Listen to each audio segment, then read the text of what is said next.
ఇప్పుడు నేను మలయాళం మానేసిన కారణం కూడా నాతో కూడా వచ్చేదానికి ఎవరు లేరని. లేకపోతే ఇప్పుడు కూడా నాకు మలయాళం ఆఫర్స్ ఉన్నాయి, రమ్మంటున్నారు. కానీ అంత దూరం వెళ్ళి ఇక్కడే ఉన్నప్పుడు అప్పుడైతే కథలు బాగుండేది. హీరోయిన్ అన్నప్పుడు మనకి ఆ ఇంపాక్ట్, ఆ ఎనర్జీ లెవెల్స్ వేరేగా ఉండేవి అప్పుడు. ఇప్పుడు మనకి మదర్ అన్నప్పుడు అన్నిట్లోనూ మదర్ ఒకటిగానే ఉంటుంది. మదర్గా పెద్ద మీరు వ్యత్యాసం ఏం చూపించలేరు.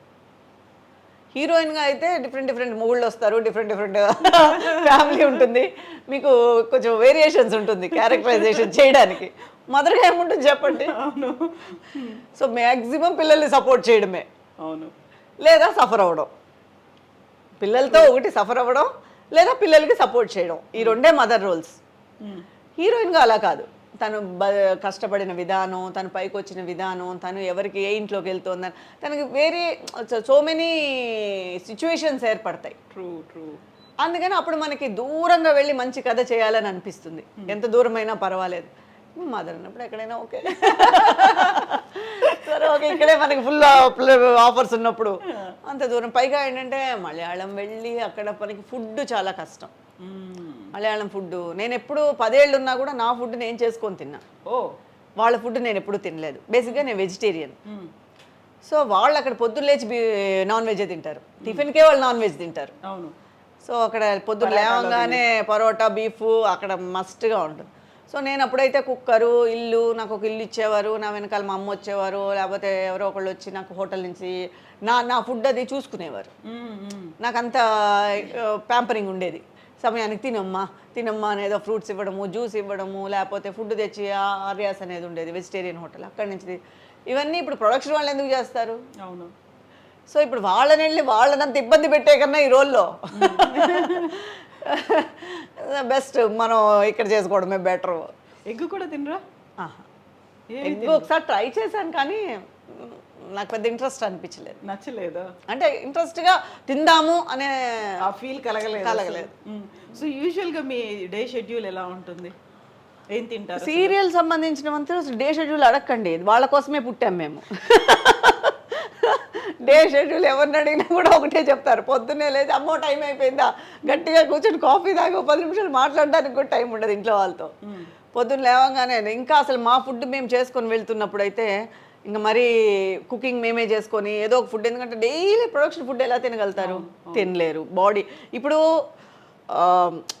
మనకి మెటబాలిజంగా బాడీ మారిపోయినా కూడా ఫుడ్ వల్ల మారిపోతుంది అని దాని మీద వేసేస్తాం. ట్రూ.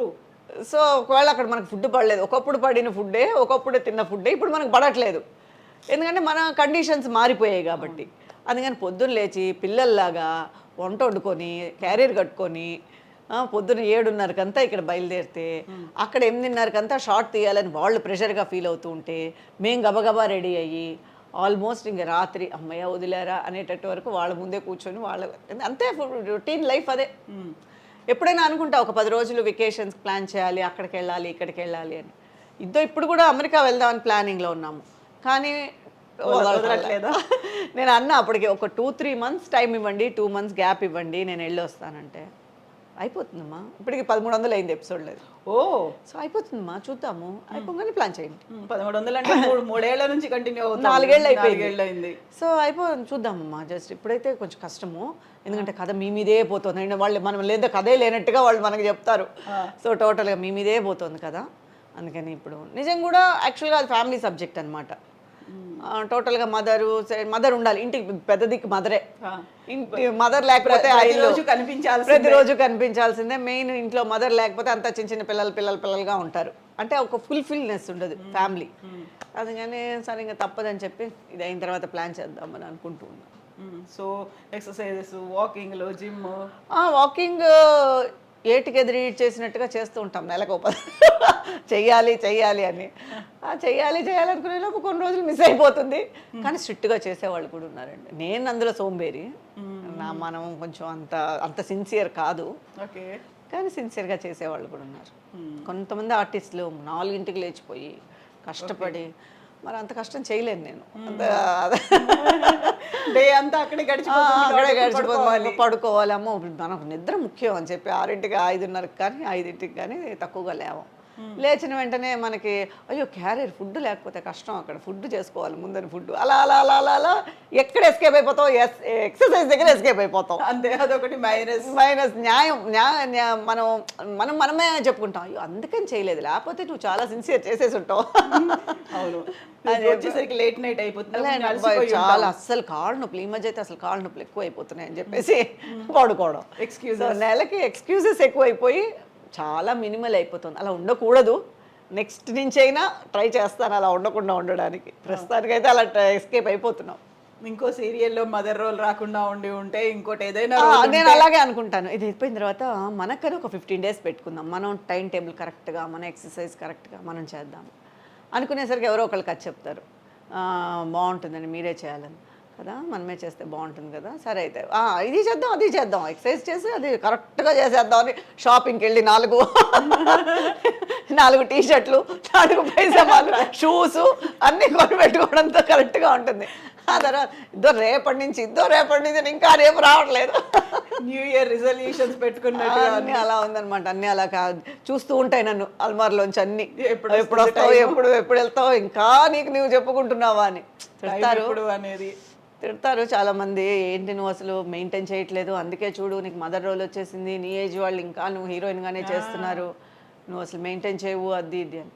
మనకి ఎక్కడ ఏం రాసి ఉంటే అది వస్తుంది అని చెప్పేసి గమ్మనం. కానీ మెయింటైన్ చేయాలి యాజ్ ఏ ఆర్టిస్ట్గా, అవన్నీ మెయింటైన్. ఇప్పుడు ఆర్టిస్ట్ కాకపోయినా కూడా మెయింటైన్ చేయాలి, నాలాగా ఎవరు ఉండకూడదు, బాగా చేసుకోవాలి అందరూ. ఇన్నేళ్లలో 25 ఏళ్లలో మీరు సంపాదించిన ఆస్తులు ఎక్కువ, మీ హస్బెండ్ ఆస్తులు ఎక్కువ అంటే ఏం చెప్తారు? ఆస్తి మీద పెద్ద కాన్సన్ట్రేట్ చేయలేదు, ఆస్తులు అనేది ఎక్కువ తక్కువ అనేది తెలియలేదు నాకే.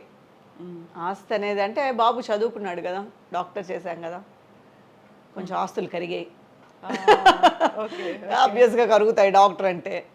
సో ఓకే, దేవుడు పెట్టింది కొంచెం ఉంది, అక్కడ వెనకేసుకోవాలి అనే ఆలోచన రాలేదు. అంటే వెనకేసుకున్నది తక్కువ అనే చెప్పాలి, ఖర్చు పెట్టింది ఎక్కువ. ఓకే, పెద్దగా వెనకేసేసుకొని పెద్దగా కోట్లు సంపాదించేసింది కాదు, కానీ okay, not bad, not dependent. Okay okay. So యూజువల్గా మీనా కుమారి గారు అనగానే నటి సౌందర్య, సహజ నటి, అలాగే అందంగా ఉంటారు, మీలాగే ఎక్స్పోజింగ్, మిగతా వాటన్నిటికీ no no no no no అని చెప్పినటువంటి తనని రీప్లేస్ చేస్తారు అనేటువంటి ఒక ఫీల్ కూడా కనిపించింది కదా. అవునండి, నాకు సౌందర్య గారు అంటే ఎందుకంటే జయమన్న దేరాలో ఆవిడే హీరోయిన్, నాకు కాంబినేషన్ రాలేదు కానీ మేము సెట్లో కలిసాం, తర్వాత ఫంక్షన్లో కలిసాం, 175 days ఫంక్షన్ జరిగింది తిరుపతిలో, అప్పుడు కలిసాం. నాకు ఆవిడంటే చాలా ఇష్టం. అంటే ఎంత నిజంగా మనం అనుకున్నట్టు మన లైఫ్ కుదరడం అనేది ఎంత కష్టమైన విషయం అది ఈ ఫీల్డ్లో. అలా ఒక హీరోయిన్గా ఒక వెలుగు వెలిగారు అంటే నిజంగా ఆవిడ పోయినప్పుడు నాకు చాలా బాధ వేసింది. నేను అప్పుడు ఏవిఎం షూట్లో ఉన్నాను, అసలు నమ్మలేదు. లిటరల్గా ఏదో ఒక అక్కనో లేకపోతే ఎవరో క్లోజ్ ఇంట్లో వాళ్ళని కోల్పోయినట్టుగా కళ్ళలోంచి అలా ఆటోమేటిక్గా బాధ వచ్చేస్తూనే ఉండింది. ఇప్పుడు కూడా అసలు తలుచుకుంటే చాలా బాధ వేస్తుంది. ఎందుకంటే అలాంటి ఎవరికి రాకూడదండి ఆ పరిస్థితి, మాత్రం ఏ ఆర్టిస్ట్కి రాకూడదు. నిజంగా ఎంతో కష్టపడితే కానీ ఆ పొజిషన్ రాదు. ట్రూ కదా, టోటల్గా. అలాంటప్పుడు ఆ పొజిషన్ని అంత తక్కువగా ఇది చేయడం అనేది చాలా కష్టమైన బాధాకరమైన విషయం. ఏ హీరోయిన్కి కానీ ఏ ఆర్టిస్ట్కి కానీ మామూలుగా ఎవరికి రాకూడదు, కానీ అంత కష్టపడి అంత ఉన్నత స్థాయికి వెళ్ళి ఆవిడలాగా అలాగే శ్రీదేవి గారి మరణం, సో ఈ 2 డైజెస్ట్ అవ్వని విషయాలండి. సో టోటల్గా సౌందర్య గారిది అయితే మరీ దారుణం. ఆవిడ ఎంత పీక్లో ఉన్నారండి అప్పుడు, ఎంత అసలు కొంచెం కూడా చాలా బాధేసింది. అందులో అలా హెలికాప్టర్ క్రాష్ అయింది, అందులో నమ్మలేదండి అసలు.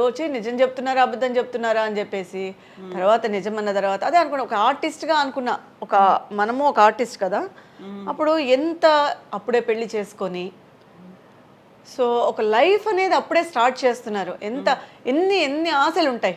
అట్లా ఆవిడ చాలా నచ్చిన హీరోయిన్, ఆవిడ మరణం అనేది కూడా అసలు జీర్ణించుకోలేము. అందుకే ఈ రోజు కూడా ఆవిడ స్క్రీన్ మీద వచ్చిందంటే బాధేస్తుంది. అయ్యో మంచి ఆర్టిస్ట్, అయ్యో ఎన్ని ఆశలతో ఉండుంటారో, అసలు అలా పోయినప్పుడు ఆవిడ ఫీలింగ్ ఎలా ఉంటుందో అని బాధేస్తుంది. ఆ ఏజ్లో పోవాల్సింది కాదు అసలు. చాలా అసలు ఎంతో లక్కీ, ఎంత అదృష్టం ఉంటుందో అంత దురదృష్టం కూడా ఆవిడ అలా వెంటాడిందేమో అనిపిస్తుంది. ట్రూ కదా, ఎంత అదృష్టం వచ్చిందో అంత దురదృష్టమో ఆవిడ వెంటనే అలా సెకండ్ హాఫ్ అనేది అలా కొట్టేసింది ఆవిడ. ఇంకా బాగుందాము, ఇంకా అన్ని లైఫ్లో అన్నీ సెటిల్ అవుదాము అనేటప్పుడు అవును.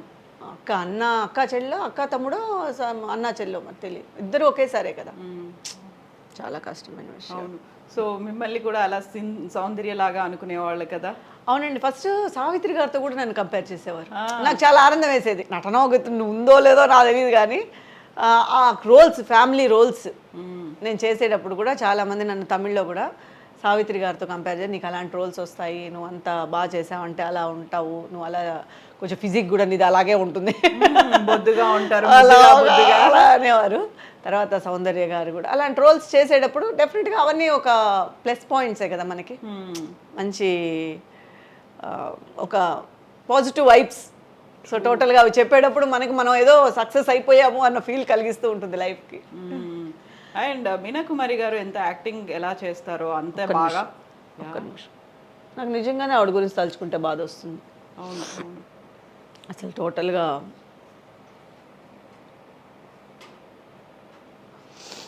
సారీ, ఇన్నేళ్ళు అయింది దూరం అయిపోయి, అయినప్పటికి కూడా ఆల్మోస్ట్ ఒక 21 years అవుతున్నట్టుంది తను మనకు దూరం. అదే యాజ్ ఆర్టిస్ట్గా ఆలోచిస్తున్నప్పుడు ఏదో ఒక ప్రేక్షకురాలుగాను హీరోయిన్ గాను మరి నాకు తెలియదు కానీ అది ఎందుకో చాలా ఎమోషన్ అయిపోతాం. అలా ఆ సిచ్యువేషన్ ఒక ఆర్టిస్ట్కి వచ్చింది అంటే. అలాగే సిల్క్ స్మిత గారు ఈ సూసైడ్ చేసుకుని అసలు ఎలా అనేదే పాపం అర్ధాంతరంగా దూరం అయిపోవడం అనేది జీర్ణించుకోలేకపోతాం చాలా మంది ఆర్టిస్టులు. ట్రూ. అలాంటప్పుడు ఈ ఫీల్డ్ మీద భయం వేస్తుంది. ఏంటి ఈ ఫీల్డ్ అలా ఎంత మనకి స్టార్డమ్ ఇస్తుందో అంతకంత కిందకి తోసేస్తుందామని. మనం అప్పుడు నార్మల్ లైఫ్ జీవించడం బెటర్ కదా దీనికన్నా, ఈ స్టార్డమ్ ఎందుకు, ఇలా కిందకు తోసేయడం ఎందుకు అని ఒక్కొక్కసారి చాలాసార్లు అనిపించింది కూడా. మనం ఎలా ఉంటాము, మన ఫ్యూచర్ ఎలా ఉంటుంది, ఏమవుతుంది, అలా ఉండకూడదు, సరే చూద్దాము, ఎలా మనకి ఏది రాసిందో తెలియదు కదా అని అలాంటివన్నీ విన్నప్పుడు ఒకలాగా ఒళ్ళు గగురు పొడుస్తుంది. అయ్యో ఈ ఫీల్డ్ మీద భయం వేస్తుంది. ట్రూ. బట్ మన చేతుల్లో ఏమీ లేదు, ఎలా రాసి పెట్టుందో అనేటువంటిది. అది నా లైఫ్ బట్టే నేను అర్థం చేసుకున్నా. సో మన చేతిలో అనేది ఏం లేదు, ఇట్స్ ఫేట్. నువ్వు రావాలని ఉంది, చేయాలని ఉంది, నీ లైఫ్ ఇందులో సెటిల్ అవ్వాలని ఉంది, నువ్వు నీ ట్రావెలింగ్ ఇలా జరగాలని ఉంది, జరిగింది. అలా ముందుకు వెళ్ళిపోవడమే ఇంకంతే. మీనా కుమారి గారు ఎంత బాగా యాక్టింగ్ చేస్తారో అంత బాగా వంట కూడా చేస్తారనేది. వంట అనేది అంత పెద్ద వంట అని కాదు, ఎందుకంటే అదే చెప్తున్నాను కదా, ఇప్పుడు మా ఫుడ్ మేము తీసుకెళ్ళడము, పెద్ద కుక్ కాకపోయినా ఓకే ఈటబుల్. నాకు ఇంట్లో వాళ్ళకి నేనే చేసి పెడతాను. మా ఇంట్లో మా అత్తయ్య గారు ఉన్నంత వరకు కుక్ ఉండేది ఈ మధ్య. సో ఎక్కువ నేను చేసుకున్నదే నేను ఇంట్రెస్ట్ చూపిస్తాను. ఎప్పుడు చేసి పెడతారు? మీరు ఎప్పుడు వస్తే అప్పుడు. ఓకే, మీరు ఎప్పుడు నెక్స్ట్ సెకండ్ సండే రండి, చేసేసుకుందాం. తప్పకుండా సెకండ్ సండే. కానీ నేను చేసిందే మీరు తినాలి. మీరు అడిగింది మీరు ఎగ్ కూడా ఉండదంటే కానీ మీకు నచ్చుతుంది. చాలా మందికి అక్కడికి వెళ్తే ఒక ముక్క కూడా ఉండదు. పప్పు అన్నం ఓకే. మమ్మల్ని సీరియల్స్లోను సెట్లో నన్ను ఏడిపిస్తారు. పెరుగన్నం తినే నువ్వు ఇలా ఉంటావా, ఇంత బాగుంటావా, పెరుగన్నం తినే ఇలా. పెరుగన్నం ఏం కాదు, మిగతా కూడా తింటాను. ఓ పప్పు నెయ్యి తింటావేమో నువ్వు ఎక్కువ, అందుకే ఇలా ఉంటావు. ఎస్ మీనా కుమారి గారు, థ్యాంక్ యూ సో మచ్ అండి. ఎప్పుడు మీరు ఇలాగే నవ్వుతూ ఉండండి, అందరినీ అలరించండి, అమ్మగా ఆదరించండి, ఇలాగే కీప్ గోయింగ్. నేను చాలా ఓపెన్గా మాట్లాడాను. సంథింగ్ ప్రేక్షకులు కొన్ని నచ్చచ్చు, కొన్ని నచ్చకపోవచ్చు. So thank you so much. మీరు చాలా రోజులుగా మీ ఛానల్లో నేను మాట్లాడాలని అనుకుంటూ ఉన్నాను. ఈరోజు ఇలా కుదిరింది.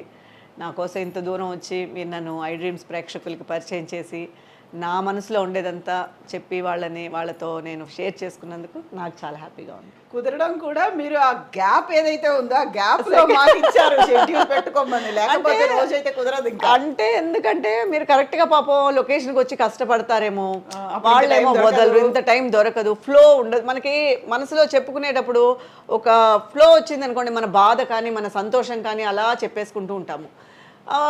ఒక షార్ట్ షార్ట్ రెడీ అని అంటే మీకు కష్టంగా ఉంటుంది. సో సెకండ్ సండే అనేది చెన్నైలో మాకు ఫ్రీ టైం అనమాట. సో మ్యాక్సిమం షూటింగ్స్ ఉండవు. అలా చేయాలంటే వాళ్ళు డబుల్ బేటాలు ఇచ్చి చేయాలి. ఒక టెక్నీషియన్స్గా 1000 రూపాయలు ఇచ్చేది 2000 ఇచ్చి చేయాలి ఆ రోజు ఎమర్జెన్సీ అంటే. మ్యాక్సిమం సెకండ్ సండే ఉండదు. సో అందుకని మీతో మాకు టైం ఇచ్చారు, ఓపెన్గా మాట్లాడదాము, ఓపెన్గా ఉందాము అని. Thank you so much Thank you అండి. Thank you so much. Thank you, best wishes to you. Thank you.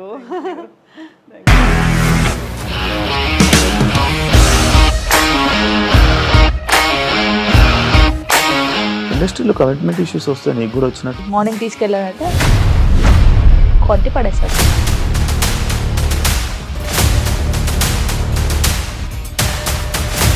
ఒక్కళ్ళు కూడా చూడలేదు ఈ సినిమా అని చెప్పడానికి కూడా చాలా ధైర్యం కావాలి. అది నిజం కదా, దాంట్లో ధైర్యం ఏంటి? ఇది నెక్స్ట్ డే ప్లేట్ మార్చేస్తే తప్పు కదా. As of now we are comfortable this అని నేను అనుకుంటున్నాను. రష్మిక గారిది మీది ఒకే ఊరంట కదా. నీకు కోపం వచ్చిందంటే బాగా తిట్టేత్తరా? తిట్టేద్దామండి. నిజంగా గేమ్ ని ఎలా చేంజ్ చేయగలిగారు? ఏపీఎస్ఎఫ్సి వాళ్ళకి 6 నెలల్లో నేను 6 లక్షలు కట్టా. బిజినెస్ చేయాలనుకుంటే it is as difficult as riding a tiger.